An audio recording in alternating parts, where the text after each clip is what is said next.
We chatted on the phone, Sid. I mean, obviously, the context here is you're president of CUPE Ontario and some comments that were made about Gaza, and we chatted on the phone, and I've known you well for 10 years now. You wanted to clarify some statements, and I'm handing the show over to you, effectively. Oh, okay, good. Thank you.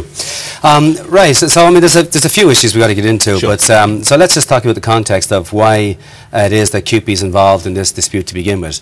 You know, clearly there's a humanitarian crisis taking place in Gaza, and as every day goes by, there's a new atrocity which just horrifies people around the world, whether it be bombing of hospitals, bombing of universities, civilians being killed indiscriminately, children, emaciated children finding, you know, days and days and days with their parents buried under rubble who are dead, and on it goes, right? So at some point we're saying, like, where are the voices around the world, and where are the voices inside of our own country that are speaking out against these kinds of atrocities? So from the federal government we basically get, you know, the usual line, this was all brought about as a result of Hamas. They're the ones that to blame.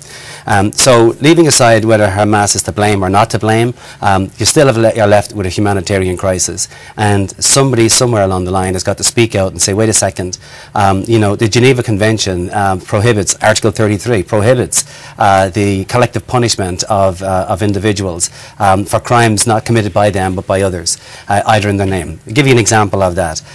For example, both of us know from the Irish experience, there were, you know, literally hundreds of people over the years killed in British cities as a result of a bombing campaign by the IRA. It would have been unconscionable had Britain gone into Belfast and committed the same kind of atrocities that we see happening in Gaza today in cities of Belfast or Derry or anywhere else. It would be unconscionable. It wouldn't happen. So with that sort of a backdrop, CUPE is saying, wait a minute, if the governments don't want to speak out and criticise what's taking place, and the only comments we hear is that Israel has a right to defend itself, as if nothing else has happened, there's no other atrocities going on in the Gaza today, then I think it's up to civil society to speak out.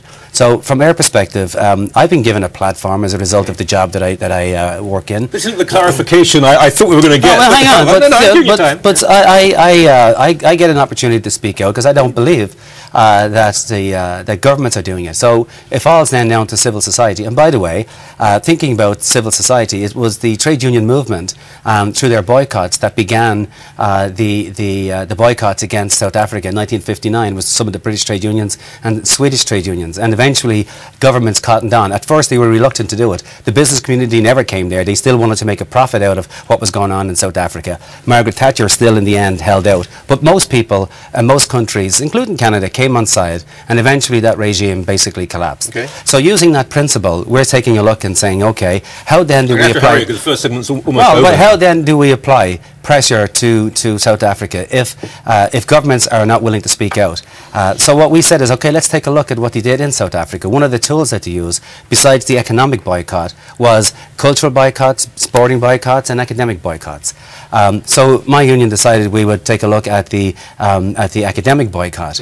Now, here's where I made the mistake. Having gone back and read over the history of the boycotts in South Africa. Because we've got about 10 seconds. Rather than giving you 10 seconds, I'd rather come back and give you more time to give the context of why the union's involved. Right, so at the point where we said, okay, what is it can we do? So we said, okay, let's take a look at these academic boycotts. Okay, now, let me just interject, because so the press release was sent out. And what it said was individual Israeli academics working in Ontario universities will be asked if they condemn the Gaza operation. If they don't, they'll be boycotted. Right, yeah, exactly. So, and you regret that? That was no, hang on. That was the press release that we put out. Yeah. Having listened to you know, the discourse and the debate that's taken place as a result of that, and also having gone back and checked how this same debate actually took place back in the 50s and the 60s around the South African boycott, and then they decided that well, the debates raged, but part of the debate was maybe we should just be taking a look at institutions. In other words, twinning of universities, funding for universities, joint programs, conferences, that kind of stuff, as opposed to putting boycotts on individual academics. So individual Jewish professors at universities? Not necessarily just Jewish. You want to bring in the religion side of it. We said Israeli, and we talked about Israeli Arabs too. Yeah, absolutely. If they're supporting the position. first off, this is a proposed resolution Yeah. that's not even been drafted as of yet.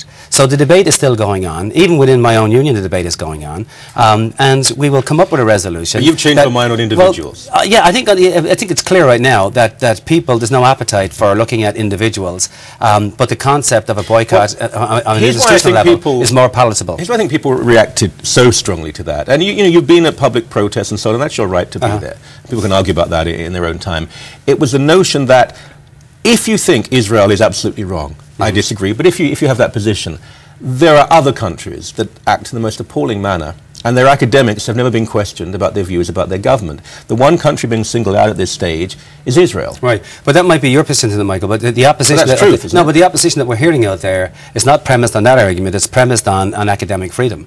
That's the one that people are most upset about. I know you're making arguments that, what about other countries, and that's, Well, do you think I have an argument there, though, that, you know, for Iran, for example... You can, Michael. Hanging gay people in public... And the same thing is basically said about protesting, for example, you know, other issues around the world. You know, you raise it a lot about Darfur, the Canadian Jewish Congress uses it all the time. 400,000 people dead there. Right, and you know what I say to that is, I'll say, well, okay, so we're focusing on one of the conflicts in the world, and I know that the Canadian Jewish Congress, for example, in their their mandate has that they are, you know, they were there to defend human rights. So if they're very that much concerned about it, I think they should help organise a big protest against Darfur, and we will join in with them. But I don't see them doing that.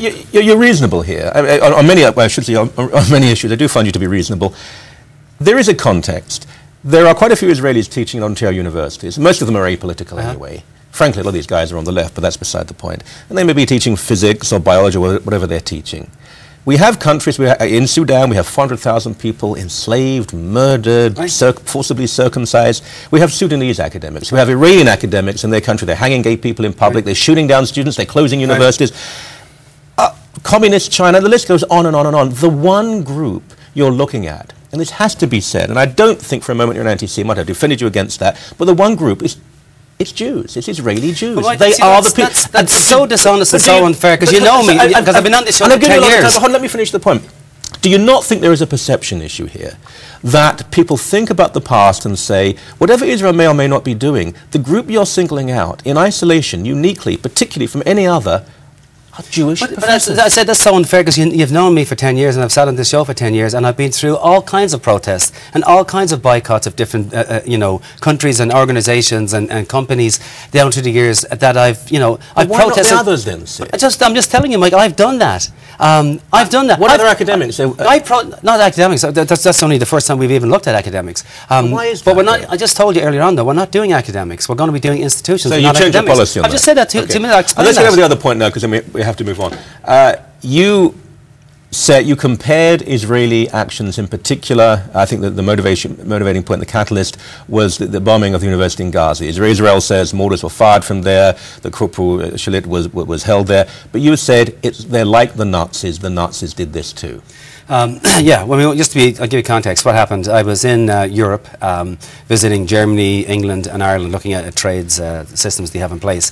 And not too far from the Brandenburg Gate is a big square where the government buildings are. And in the centre of the square is a huge circle. It's glass ceiling, basically what it is. Yep. You can look down into an empty library. And it's meant to symbolise what the Nazis did in terms of attacking learning institutions, burning the books and so on. We all know the history of that. Mainly books by Jews, actually. But mainly, it was actually books by Jews, absolutely right.